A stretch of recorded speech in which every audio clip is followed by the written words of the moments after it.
The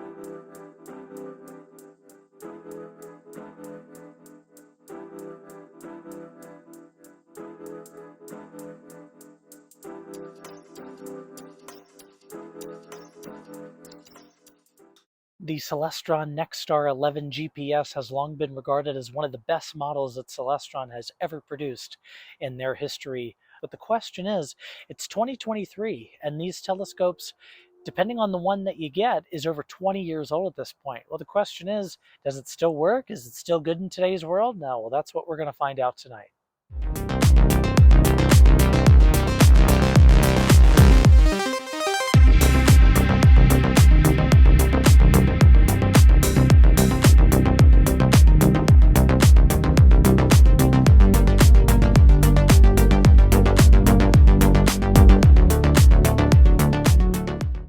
As always, thanks for joining me. This Celestron Nexstar 11 GPS was one of the flagship models in Celestron's lineup about 20 years ago.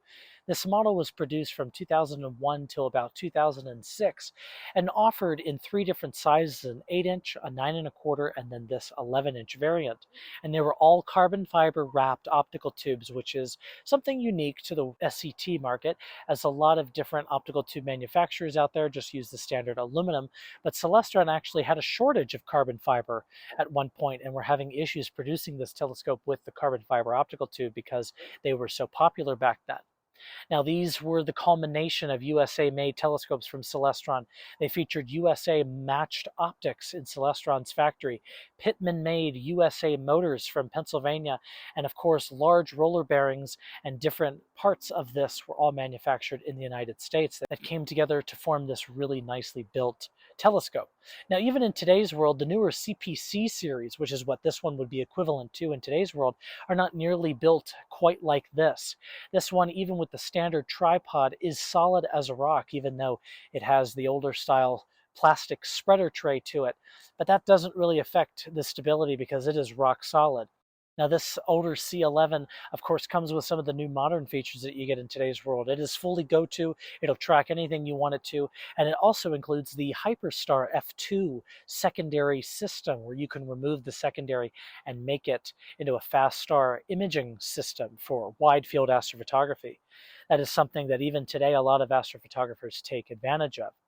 Now, this telescope is, like I said, about 20 years old, and it is showing its age a little bit, as the GPS inside of it no longer works because of the rollover bug about 10 years ago. It does stop it from collecting the correct year. Now, that's simple. You just turn the GPS off and you'll just have to put in that data manually. Now, these older telescopes are still compatible with the newer Nexstar Plus handsets.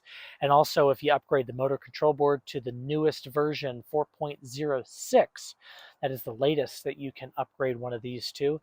It does offer the latest and greatest before the CPC series took over the lineup. Now, this telescope is basically the same similar design. You've got a handle over here on the left-hand side. You've got a little pocket handle here on the right-hand side for easy ergonomical grabbing, so where you can lift it into the back of the car or into your garage with very little effort. But believe me, it's still quite heavy. It's 62 pounds for this upper assembly above the tripod, so it is still quite heavy for those of you who may not want something this large. This is about the same weight, though, as the newer CPC series, so they really didn't cut down too much of the weight. You can see up front here the nice 11-inch aperture. It does feature the Starbright coatings. It does not have the newer Starbright XLT. Some of the very, very late ones did include the XLT coatings, but this one is just the standard Starbright, which delivers about 20 to 25% brighter images visually, but photographically, it's simply you just take an additional exposure or two to compensate for that little bit of the difference of the optical coatings. So visually, though, is where it kind of matters, but most people won't really notice that much of a difference, because you can snag one of these Starbright coating optical tubes for under $1,000 for a C11, and that's a fantastic deal.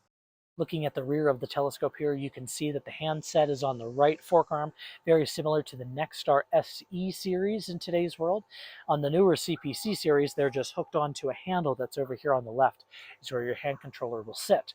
But on this old one, it sits in the side of the forearm, which is a really nice way to just have it all included Now on the back here, it's just very similar to today's C11. You just have a standard focuser knob. These ones still have a nice metal handle to them.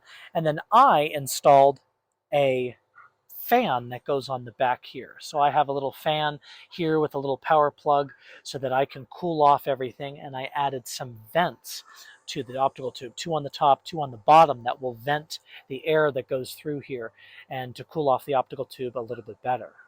Now on these older ones though, they do have a little bit different of a clutch mechanism than the newer ones. The newer ones have a nice big knob. You just unloosen them on the base and then on the left fork arm. Now, these ones just had a little lever here on the side. You just loosen that lever, you can adjust the optical tube. Now from the factory, these are very back heavy. You can see that if I put it down and let go of the tube, it is very back heavy. That is obviously combated with some counterweights. And then same thing on the bottom here, you just have a little lever on the base that allows you to move back and forth. Now the one thing though that these old ones did a lot better than the new ones is instead of the power plug being on the base like the newer CPC, the power plugs are on the side, on the bottom, right above the tripod. So it's stationary throughout the night, which is really nice, so you don't get your cords all wrapped up and then eventually rip one of your power cords out or something like that and cause any damage to your telescope. Now these obviously allow all types of different accessories. You can put 2-inch eyepieces, you can put 1.25", your CCD cameras on the back, and you can also put the Celestron focal reducer on the back here. It goes between where your diagonal and your visual back is here. So it'll go on first and allow you to widen up the field and drop your focal length by a third, basically. Drop it down to f6. So you can do a little bit wider field and brighter deep sky observations, which is always nice if you take one of these to a nice dark sky. All in all, the Celestron Nexstar 11 is very much still relevant in today's world. If you can pick one of these up, I wouldn't really pay much more than about $1,000 for one of these, for the 11-inch, just simply because they're getting a little bit up there in age. Celestron does not support these anymore in terms of parts, so if you're looking for any parts, they are gone.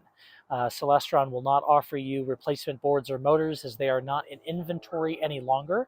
With Celestron, you'll have to source them elsewhere, which can be quite daunting. So a lot of people, they run them till they die, and then they take them off the forks here and then usually put them on an EQ mount, which is probably what will happen to this one, of course, whenever the motors decide to fail.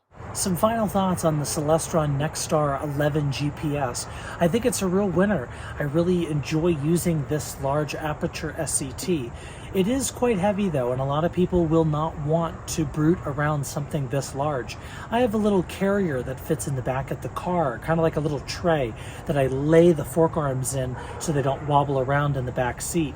That seems to help because if you get a hard case for one of these, it adds an easy 20 to 25 pounds. And at that point, it's almost 85, 90 pounds, and it's just like, why even bother, having it as a portable rig? But I think if you can find a solution that works for you to transport one of these around, it's an absolute fantastic piece of machinery. This thing tracked Saturn from Great Basin for hours while I went and took a nap overnight to just burn the time for some other targets to come out. And we've had amazing go-to accuracy. It's tracked really, really well. And from a really dark sky, you can really dial in the full aperture of one of these and see really faint targets.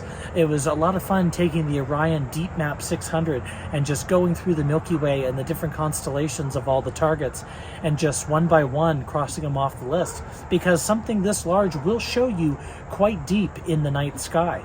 Now, don't expect Hubble-grade photos. That's just an unrealistic expectation for any telescope and any camera combination that we have here on Earth.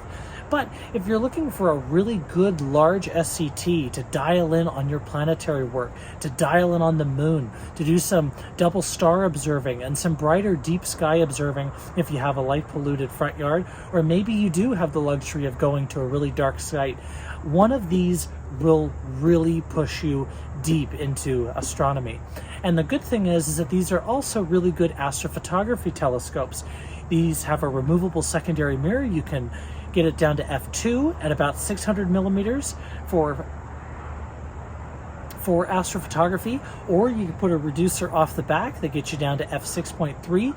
You could do some more narrow astrophotography with one of those, or you can just simply use it as it is and stick a webcam or planetary camera in here and capture a really high frame rate of the moon, the planets, and even the sun if you have a solar filter that will fit one of these large diameter SCTs.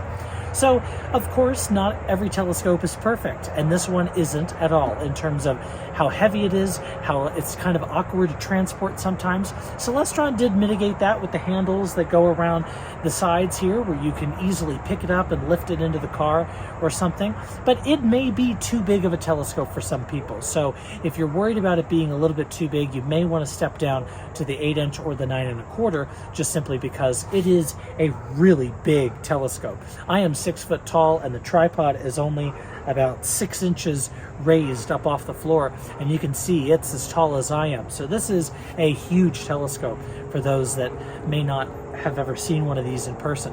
But all in all, I would definitely say it's worth the money. They're easy to use, they're fun to use, and they'll let you get in really deep into astronomy. As always, thank you so much for joining me. Clear skies, and I'll see you next time.